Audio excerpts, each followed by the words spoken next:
Bonjour Sydney. Salut. Donc vous exercez la profession de vaseman. Tout à fait. Donc j'ai une question, vaseman, c'est quoi? Ah, c'est la grande question qu'on me pose toujours. À l'origine, c'est vasus. En latin, vase, man, man. Vasus, vaseman, l'homme vase. Celui qui accueille le végétal. Le féminin, c'est potiche. Je me rappelle, j'étais dans les chasseurs alpins. J'avais 17 ans.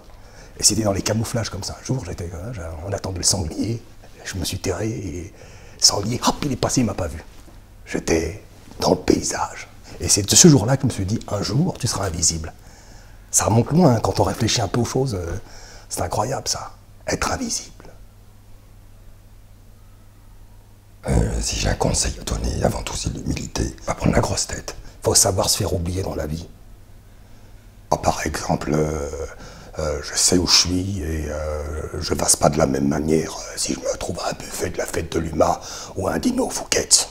Mais je dirais que il y a quelque chose qui est très important, c'est le sourire. Un collègue m'a dit, t'as un sourire éclatant, il n'y a pas de secret, il faut investir. Moi j'ai investi dans la porcelaine, là, les dents en porcelaine que j'ai, là, c'est 10 000 euros, là. C'est la touche en plus. Moi je suis très bien dans les compositions florales en pommes, hein, c'est dire classique. Je passe très bien dans les grosses réceptions. Par contre, Michel, qui est Croix du Bec, il est bien dans la fleuronique. La rose, la Saint-Valentin, la paf. Et ça c'est chacun taille comme il peut. Moi j'ai un regard très perçant, hein. Donc j'essaye, parfois je suis obligé de fermer les yeux pour disparaître derrière le bouquet. C'est le genre de choses qui s'improvisent pas. Les gens ils arrivent comme ça, ils achètent un bouquet, ils me le jettent à la gueule, ils me disent vas-y, ouvre ta gueule. Je vous jure, on envoie des choses, hein, on envoie. Coupez. Parce qu'il n'a pas enlevé les épines. Franck il est où là? Il n'a pas enlevé les épines. C'est ce connard là, il me fasse un truc comme ça là, c'est un truc de merde. Ah putain, là, les amateurs, c'est une plaie dans notre métier, les amateurs. C'est rigolo ce petit reportage, c'est pourquoi? En fait, je suis journaliste et je fais une petite enquête de terrain.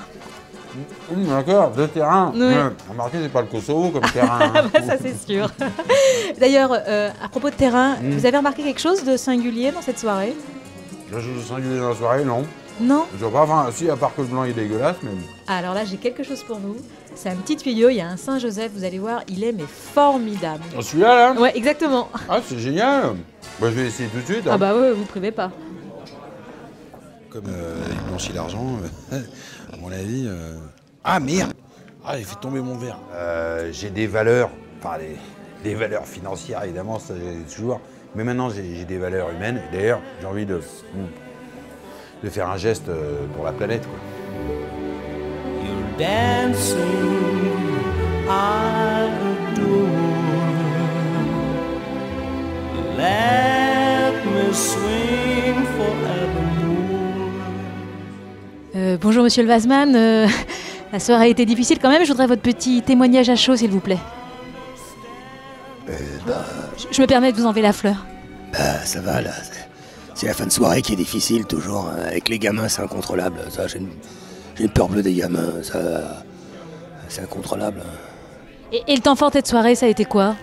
Ah le moment où le gros con m'a écrasé sa cigarette sur la gueule, ça on me l'avait jamais fait celle-là. Et bah tenez, je vais vous le donner. Tenez, voilà. Mais vous avez aimé ça cette soirée? Ça a été agréable? Vous avez eu du bon moment? Vous avez eu plaisir à travailler? Je vais vous dire, j'ai un peu mal au cul là. Vous n'avez pas vu le traiteur? Parce qu'avec les tards, il n'y a plus personne. Je vais pas rester comme ça toute la nuit là.